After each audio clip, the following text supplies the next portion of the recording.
pada tanggal 22 November 1963. Tepat di pukul 12.30, Amerika Serikat diguncang oleh sebuah tragedi. Presidennya, John F. Kennedy, ditembak 3 kali di Dallas, Texas, Amerika.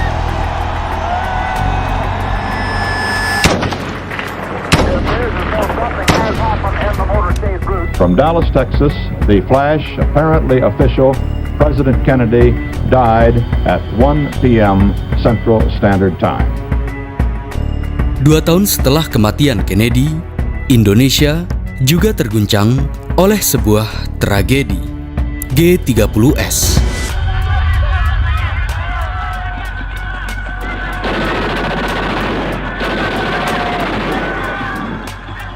Beberapa jenderal terbaik Indonesia gugur dengan cara yang mengenaskan. Dan setelah Jenderal Soeharto menerima mandat Super Semar pada tanggal 12 Maret 1966, ia menginstruksikan kepada seluruh elemen masyarakat untuk membasmi anggota hingga simpatisan PKI sampai ke akar-akarnya. Sejak itulah, kekuasaan Presiden Soekarno mulai melemah. Salah satu pilar kekuatannya, kelompok komunis, dihabisi. Bahkan, para menteri loyalis Soekarno juga ditangkap. Maka tak heran dengan segala kekuasaannya, pada tanggal 10 Januari 1967, Jenderal Soeharto mengesahkan undang-undang mengenai penanaman modal asing. Dan di tahun itu juga, Presiden Soekarno lengser dari jabatannya dan digantikan oleh Soeharto. Apakah ini kudeta? Tidak butuh waktu lama. Setelah Presiden Soeharto memberikan kontrak karya kepada perusahaan milik Amerika, Freeport Sulphur, pada tahun 1970, perusahaan itu melakukan pertambangan biji tembaga, emas, dan perak di 2 gunung emas di Papua Barat.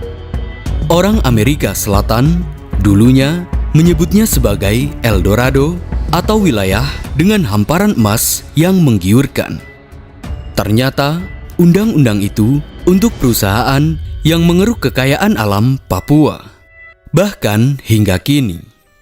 Hal yang sangat menyengsarakan rakyat Papua Barat.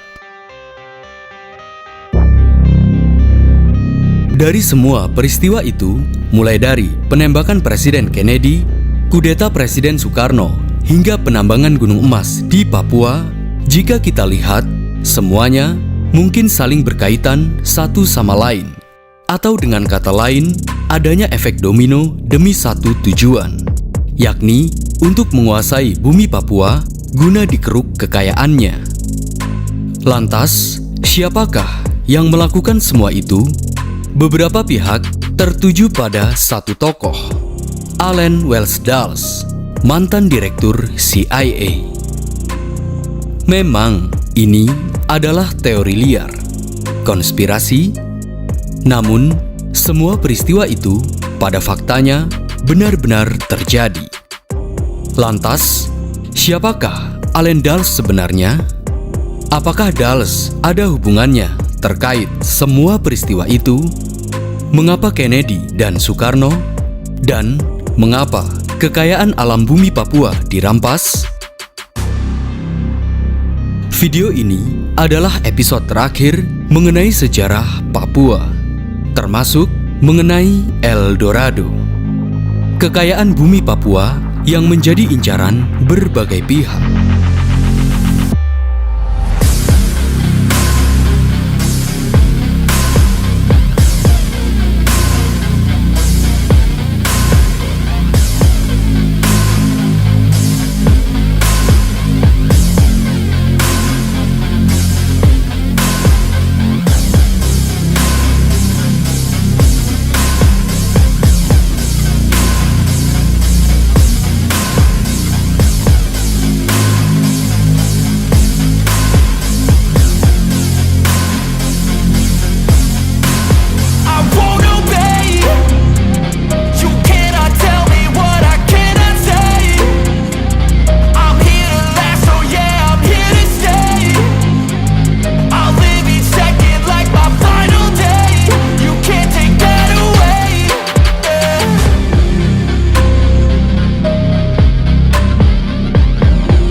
Konon, ada sebuah kota kaya raya bergelimang emas.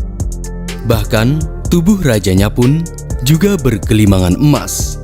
Kota itu dikenal dengan El Dorado.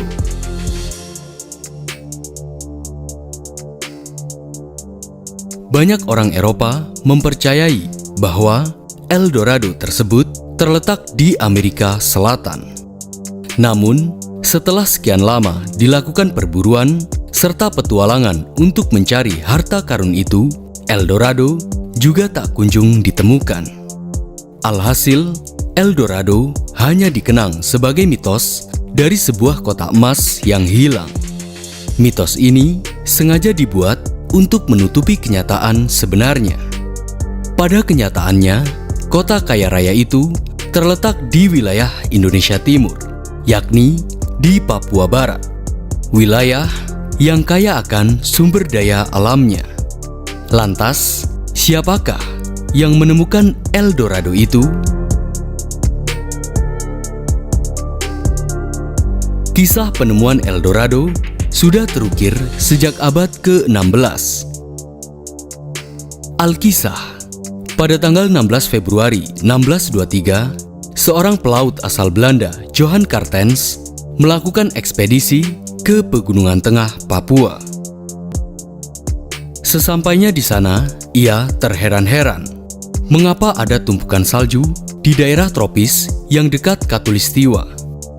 Petualangannya ini kemudian diceritakan kepada rekan-rekannya.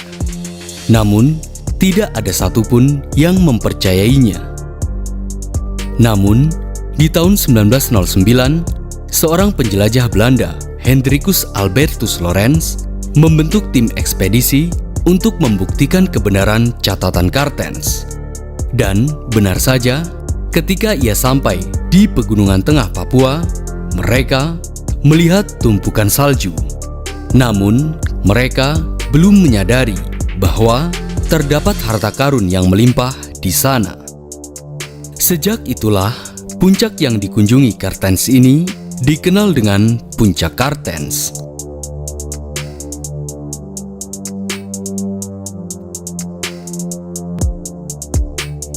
Seiring berjalannya waktu, sejak Jepang dan Belanda mendirikan perusahaan minyak di bumi Papua, para pendaki Jepang berbondong-bondong menaiki Puncak Cartens. Hal ini tentunya menarik perhatian 3 orang peneliti dari Belanda, yakni seorang ahli geologi perusahaan Belanda NNGPM, Jan-Jacques Dozy, bersama 2 temannya, Antonio Hendrikus Collin dan Fritz Julius Wiesel. Sehingga di tahun 1936 mereka melakukan pendakian ke Pegunungan Tengah Papua. Namun, mereka gagal sebelum mencapai Puncak Cartens. Meski begitu, Dozy teralihkan oleh hamparan gunung tanpa adanya pepohonan dan hanya ada rumput-rumput kasar yang tumbuh di sana. Tak heran, Dozy menamakan gunung ini dengan nama Gunung Grasberg atau Gunung Rumput. Tak jauh dari Grasberg, sekitar 2 km, Dozy dan para pendaki lainnya melihat gundukan batu hitam yang menjulang setinggi 3.500 meter. Gundukan batu hitam yang aneh itu mereka namakan dengan Gunung Esberg atau Gunung Biji. Menariknya, di sana Dozy dan kawan-kawannya menemukan singkapan biji dan emas di Gunung Esberg. Pegunungan ini yang terletak hanya 4 derajat selatan Khatulistiwa sejak berabad-abad lamanya ditimbuni salju. Lama-kelamaan salju membeku, membentuk lapangan es gletser.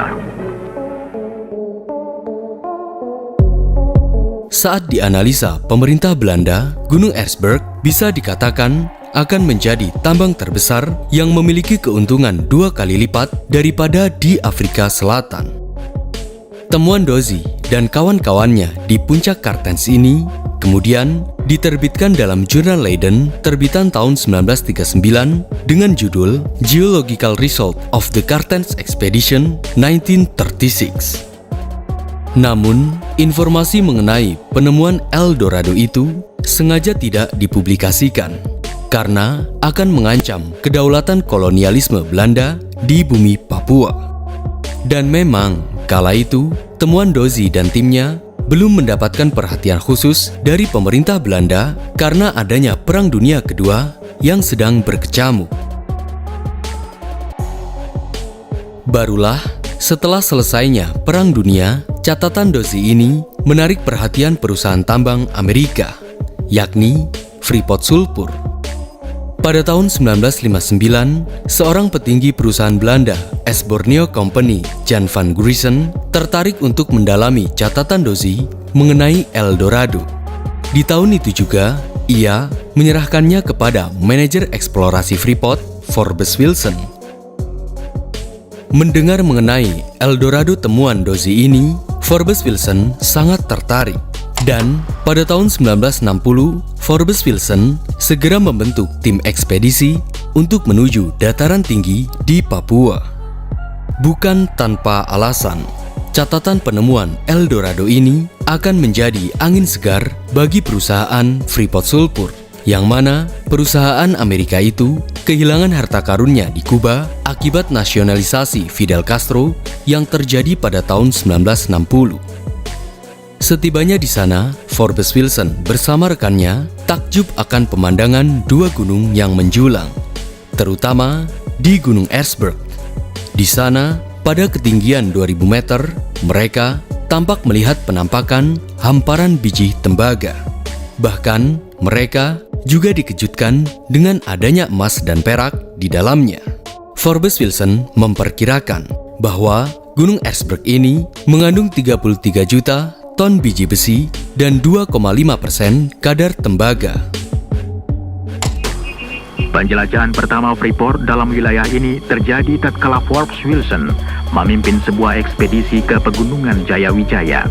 Tujuannya mencari sebuah gunung tembaga, Erzberg, yang ditemui seorang ahli geologi Belanda, Jan-Jacques Dozy, pada tahun 1936.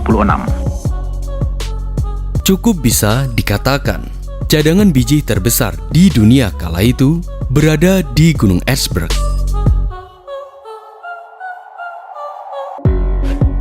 Menurutnya, jika Erzberg digali, maka akan memberi keuntungan yang besar bagi perusahaan Freeport. Alhasil, mereka pun membawa sejumlah batu dari Gunung Erzberg ke Amerika. Para peneliti perusahaan Freeport pun melakukan penelitian terhadap batu-batu dari gunung itu, dan para peneliti itu menyatakan bahwa akan sangat menguntungkan perusahaan Freeport jika penambangan dilakukan di Gunung Erzberg. Bahkan, mereka bisa mengembalikan modal penambangan hanya dalam 3 tahun saja. Nanti tanggal 1 Mei jam 12.30 pemerintahan di Irian Barat mutlak akan jatuh di tangan. Namun, mereka masih mengalami masalah yang cukup serius. 2 tahun setelah penemuan Wilson mengenai El Dorado, ternyata Papua Barat telah jatuh ke tangan Indonesia. Tentunya akan sangat sulit untuk bernegosiasi dengan Soekarno untuk melakukan penambangan di bumi Papua, mengingat Soekarno adalah pemimpin yang sangat anti-kapitalis Barat. Dari sinilah kisah perebutan El Dorado atau Gunung Emas di bumi Papua pun dimulai.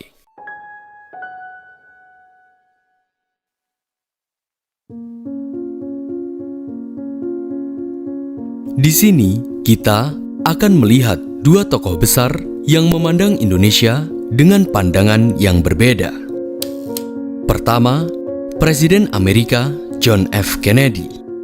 Ia memandang Indonesia sebagai negara yang kelak dekat dengan Amerika dan pro-Barat. Ia sangat mengagumi Soekarno. Bahkan Kennedy membantu sebisa mungkin jika Indonesia dalam keadaan kritis. Sementara yang kedua adalah Direktur Central Intelligence Agency Amerika, Allen Dulles. Ia berbeda dengan Kennedy. Sebagai bawahan Rockefeller sekaligus Direktur CIA, Dulles memandang Indonesia sebagai ladang bisnis yang kelak akan dikeruk kekayaan alamnya, termasuk El Dorado di bumi Papua. Allen Dulles sangat membenci Soekarno yang sangat anti-kapitalis. Bahkan, ia melancarkan misi khusus untuk menjatuhkan pemerintah Soekarno. Allen Dulles. Sejak tahun 1940-an, ia menjadi advokat hebat di Eropa untuk firma Sullivan & Cromwell serta perusahaan Standard Oil of California milik keluarga legendaris Rockefeller. Perusahaan ini bekerja sama dengan perusahaan BPM milik Belanda untuk mengelola perusahaan NNGPM yang berada di Papua Barat.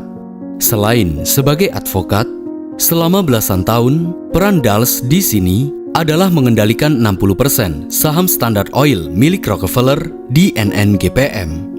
Dozy serta kawan-kawannya yang menemukan gunung emas di Papua itu adalah orang-orang yang bekerja di NNGPM. Maka tak heran jika Allen Dulles mengetahui mengenai kekayaan alam Gunung Esberg di Papua Barat. Sejak itulah, Dulles diberi misi khusus untuk mengawasi El Dorado atau Gunung Emas di Papua. We are obviously engaged in many facets of what is generally called the Cold War, which the communist policy is forced upon us. No use denying that. That's a fact of life. But may I say this, and I do it with all solemnity. At no time has the CIA engaged in any political activity or any intelligence activity that was not approved at the highest level. Pada tahun 1953, saat Eisenhower dilantik menjadi Presiden Amerika, ia melantik Allen Dulles sebagai Direktur CIA. Sejak itulah, ia melancarkan pergerakan intelijen untuk menciptakan skenario kudeta serta menghabisi beberapa pemimpin-pemimpin di negara lain yang menghalangi Amerika dalam kepentingan Perang Dingin. Sejak itu pula, Dulles ditugaskan untuk mengawasi Soekarno, yang mana sang pemimpin besar revolusi itu membuat Indonesia condong ke blok komunis. Namun, ia tidak hanya mengawasi. Dulles serta CIA-nya terus-menerus mengusik serta menggerogoti pemerintah Soekarno dengan menciptakan berbagai skenario tertentu. Bahkan, ia berniat untuk menghabisi Soekarno. Contohnya, peristiwa upaya pembunuhan Soekarno dalam bom Cikini pada tahun 1957, serta peristiwa PRRI Permesta pada tahun 1958. Namun, semua skenario peristiwa itu mengalami kegagalan, dan ternyata pergerakan CIA dapat dilacak oleh Soekarno. The CIA is alleged to have sent this P-51 fighter against Indonesian President Sukarno in 1958. Sukarno then captured an American pilot named Alan Pope.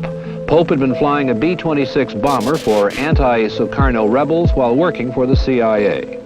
Well, all I can tell you is that we were not very happy with Mr. Sukarno in what was that year, 1958, and I don't think we were very happy with him in 1965.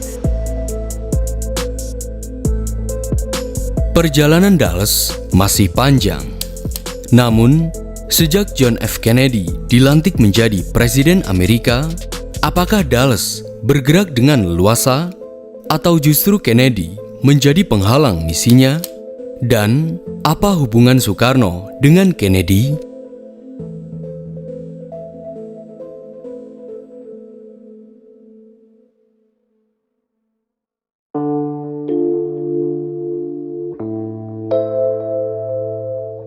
Kita telah mengetahui pada sepanjang tahun 1950 hingga tahun 1961, krisis internasional mengenai sengketa Irian Barat antara Indonesia dan Belanda terus meningkat.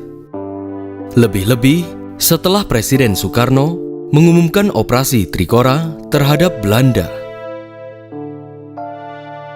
Melihat kondisi ini, Presiden Amerika John F. Kennedy membujuk kedua belah pihak, termasuk Soekarno, agar diadakan perundingan.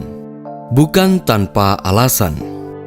Selain khawatir jika Indonesia condong ke Soviet, Kennedy juga khawatir jika operasi Trikora ini menjadi pemicu peperangan panjang. John F. Kennedy secara pribadi sangat mengagumi Soekarno sebagai pemimpin yang berpengaruh di Asia. Sebaliknya, Soekarno pun juga demikian. Soekarno sangat takjub kepada Kennedy. Baginya, Presiden muda Amerika itu mampu memahami jalan pikirannya. Berbekal alasan itulah, Soekarno mau melakukan perundingan mengenai sengketa Irian Barat. Berbuah manis. Atas bantuan Amerika, setelah diadakannya Perjanjian New York pada tahun 1962, akhirnya Irian Barat resmi menjadi milik Indonesia. Lantas, apakah kedua pemimpin itu mengetahui mengenai harta karun gunung emas atau El Dorado di bumi Papua? Soekarno sama sekali tidak mengetahui mengenai gunung emas di Papua. Ia sebagai nasionalis sejati hanya tak ingin jika Irian Barat berada di bawah kolonialisme Belanda. Lantas, bagaimana dengan Kennedy?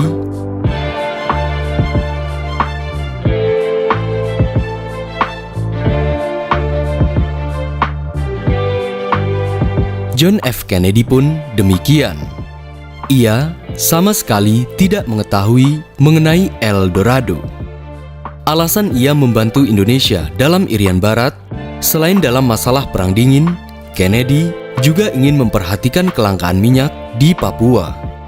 Daripada Belanda, Presiden Kennedy lebih memilih Indonesia agar supaya kelak akan menjadi mitra dalam pengelolaan minyak NNGPM di Papua Barat.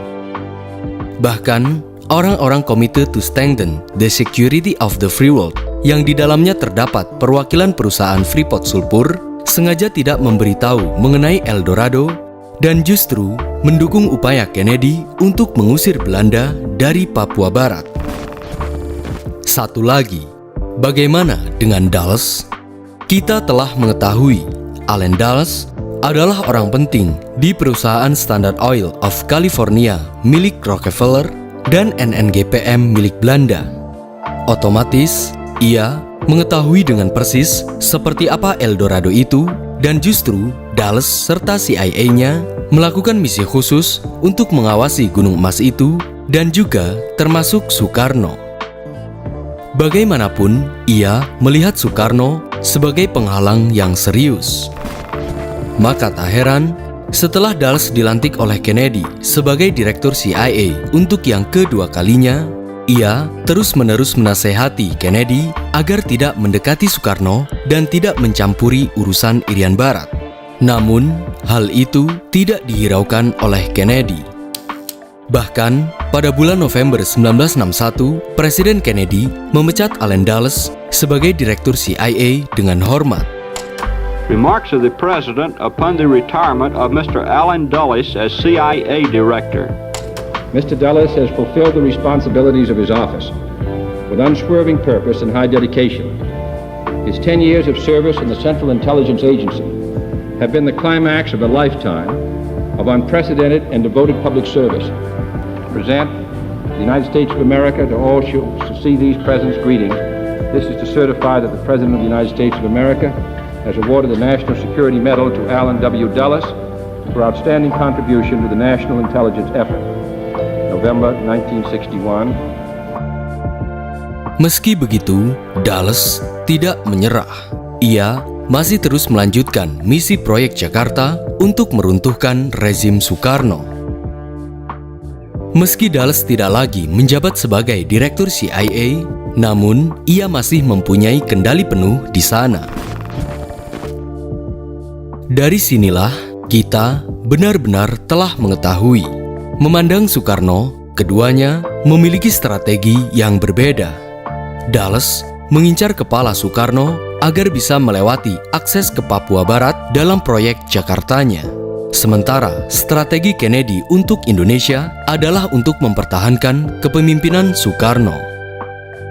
Dan pasca Indonesia berhasil merebut Irian Barat dari Belanda, Dulles sangat kecewa.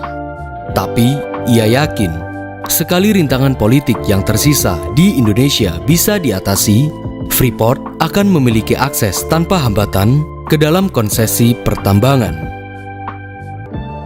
Lebih dari itu, Dulles juga harus menyelesaikan masalah Kennedy, yang mana jika dibiarkan, sang presiden Amerika itu akan menguntungkan Soekarno.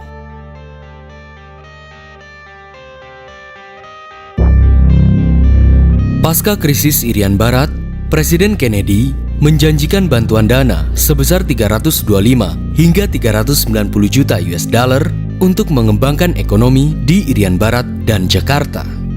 Namun, kebijakan itu ditentang oleh sebagian besar anggota Kongres Amerika, mengingat sebagian dari mereka berada di bawah kendali Dulles. Penolakan mereka terkabulkan setelah Soekarno mengumumkan akan adanya konfrontasi dengan Malaysia pada tahun 1963. Sebagai gantinya, Kennedy akan membantu Indonesia menyelesaikan masalah Indonesia dan Malaysia. Maka dari itu, ia berjanji akan mengunjungi Indonesia pada tahun 1964 mendatang. Namun, keinginannya ini harus terkubur selamanya. Mengapa? Pada tanggal 23 November 1963, di Texas, Dallas, Amerika, saat Presiden John F. Kennedy berkendara dalam iring-iringan mobil kepresidenan, Presiden Kennedy ditembak.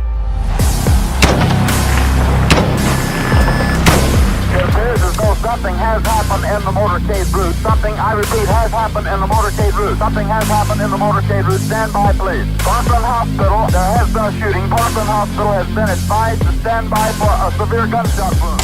In Dallas, Texas, 3 shots were fired at President Kennedy's motorcade in downtown Dallas. From Dallas, Texas, the flash, apparently official, President Kennedy died at 1 p.m. Central Standard Time.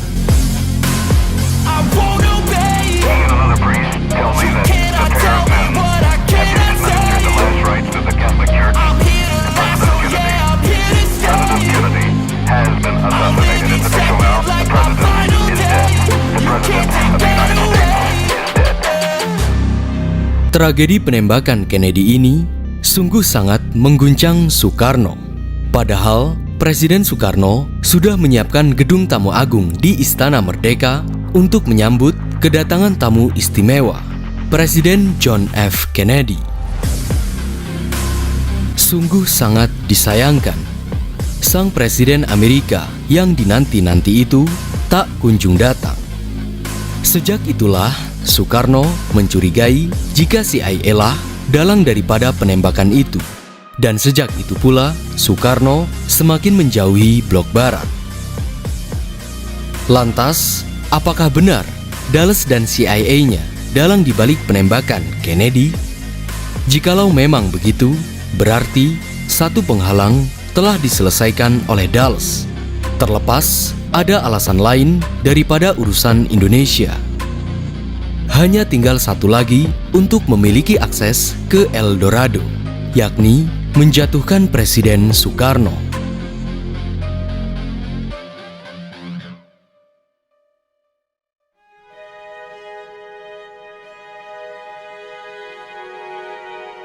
Untuk mendapatkan akses di Gunung Emas Papua atau El Dorado, segala cara pasti dilakukan.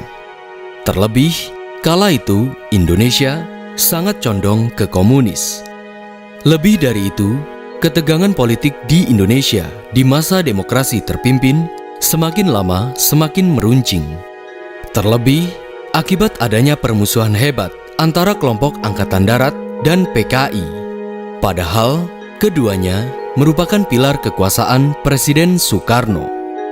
Jika salah satu jatuh, maka jatuh pula kekuasaan Soekarno. Allen Dulles dalam misi proyek Jakartanya tentunya berpihak ke faksi Angkatan Darat, bukan kepada Partai Komunis. Mengingat, selain menjatuhkan Soekarno, misi ini juga untuk melenyapkan komunisme di Indonesia.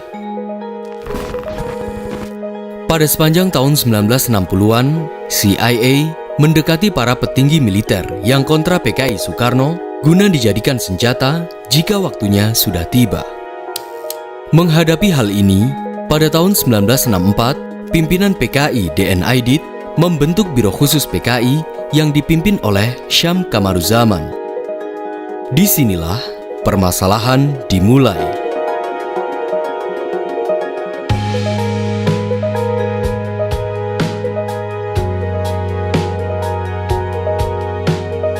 Syam Kamaruzaman merupakan sosok misterius yang diduga bekerja sebagai agen ganda.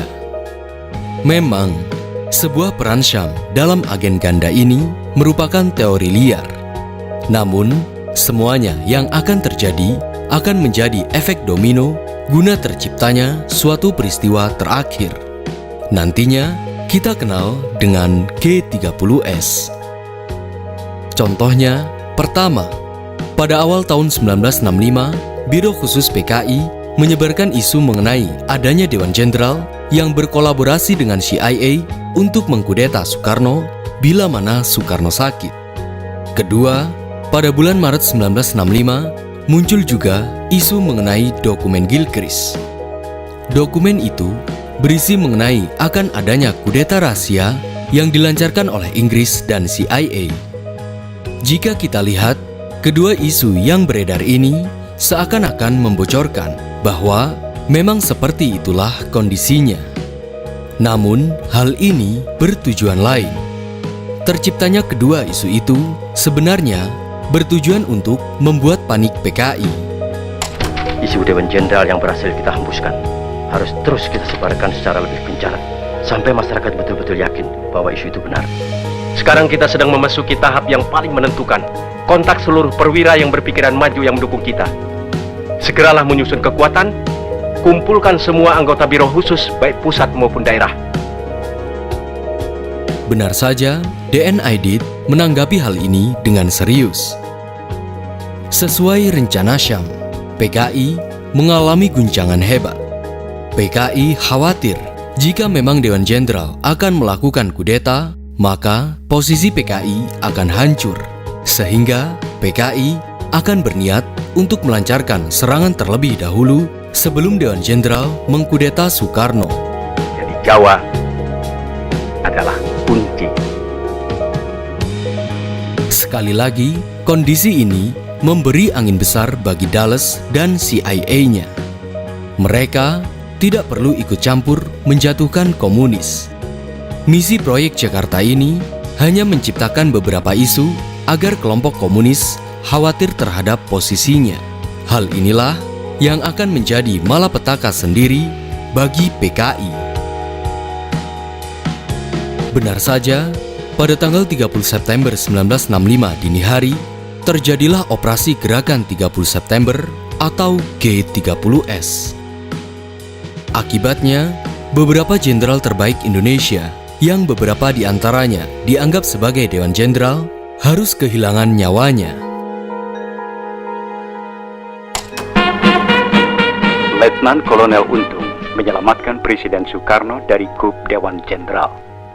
Pada hari Kamis tanggal 30 September 1965 di Ibu Kota Republik Indonesia, Jakarta, telah terjadi gerakan militer dalam Angkatan Darat. Satu sisi, peristiwa G30S telah mengguncang militer, PKI, dan Soekarno. Namun, di sisi lain, peristiwa ini adalah awal dimulainya untuk menjatuhkan Soekarno. Di tengah kondisi Indonesia yang tidak stabil, baik dalam ekonomi, politik, serta keamanan, CIA diduga menggelontorkan dana yang besar kepada Angkatan Darat untuk menggerakkan massa demonstrasi anti-PKI. Maka tak heran, pada awal tahun 1966, para aktivis dan mahasiswa melakukan demonstrasi besar-besaran yang disponsori oleh militer. Demonstrasi ini menuntut salah satunya agar PKI dibubarkan. Kondisi ini semakin lama semakin membesar, sehingga pada tanggal 11 Maret 1966, Presiden Soekarno dengan terpaksa memberi mandat khusus kepada Soeharto untuk menjaga stabilitas keamanan nasional. Mandat ini kita kenal dengan Super Semar, sehingga Jenderal Soeharto dengan leluasa membuat kebijakan. Esok harinya, 12 Maret 1966, Jenderal Soeharto mengumumkan pemberangusan PKI. Sejak itulah, seluruh militer Angkatan Darat serta seluruh elemen masyarakat anti-PKI menghabisi seluruh anggota maupun simpatisan PKI di seluruh Indonesia. Tak lama kemudian, Jenderal Soeharto juga menangkap belasan menteri loyalis Soekarno. The once invincible President Sukarno is now powerless to prevent the wholesale slaughter unfolding in his country. General Suharto and the army now plan his downfall and the complete takeover of government. Semua manuver Soeharto ini seperti halnya harapan CIA, melenyapkan komunisme di Indonesia dan melemahkan kekuasaan Soekarno. Sejak itulah Soekarno tidak mempunyai kendali penuh di pemerintahan. Bahkan pada tahun 1966, MPRS bentukan Soeharto mengadili Soekarno dalam sidang istimewanya yang kita kenal dengan Nawaksara. Namun, semua pernyataan Soekarno tidak diterima oleh MPRS. Sehingga pada bulan Maret 1967, Presiden Soekarno dengan terpaksa menyerahkan kekuasaannya sebagai presiden kepada Jenderal Soeharto. Dengan begitu, Soekarno akhirnya jatuh dari kekuasaannya. Dan dengan itu pula, CIA telah berhasil melancarkan misinya. Mereka tidak peduli siapa yang akan menjadi pemimpin setelah Soekarno. Yang terpenting bagi Allen Dulles dan Amerika, pemimpin itu adalah orang yang pro-barat. Dengan begitu, karpet merah El Dorado atau penambangan gunung emas di Papua Barat pun akhirnya terbuka lebar. Dari sini, kita telah mengetahui Allen Dulles bermain sebagai aktor ganda. Sebagai advokat, ia bekerja untuk Standard Oil milik Rockefeller. Dan sebagai direktur CIA, ia ingin menjatuhkan Soekarno agar Freeport bisa mengeruk gunung emas di bumi Papua. Lantas, bagaimana selanjutnya?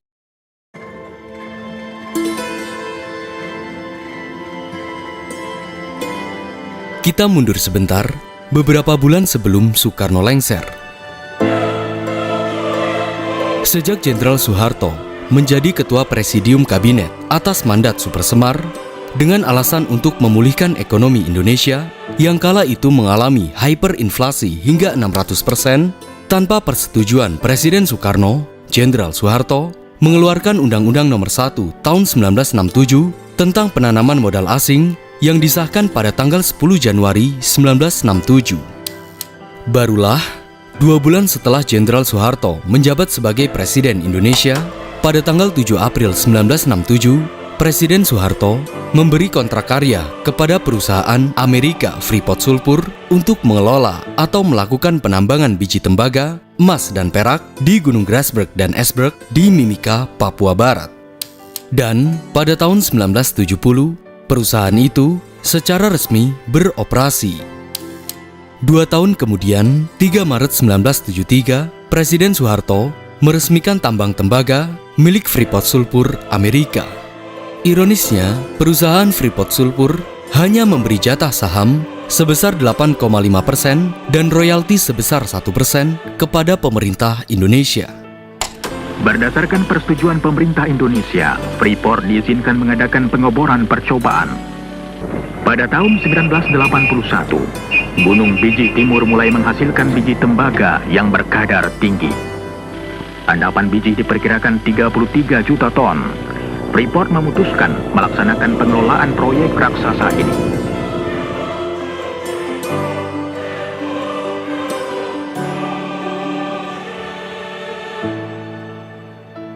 Dengan demikian, tujuan Freeport, Amerika, Dulles, dan CIA-nya akhirnya tercapai. Memang, teori campur tangan Dulles dan CIA dalam penembakan Kennedy penggulingan kekuasaan Soekarno serta untuk merampas El Dorado, beberapa pihak menganggapnya hanyalah sebuah teori liar. Namun, semua peristiwa sebab akibat efek domino itu pada faktanya memang terjadi. Entah bagi kita orang Indonesia, apakah ini sejarah kelam Indonesia atau justru sebaliknya? Dan milik siapakah Papua sebenarnya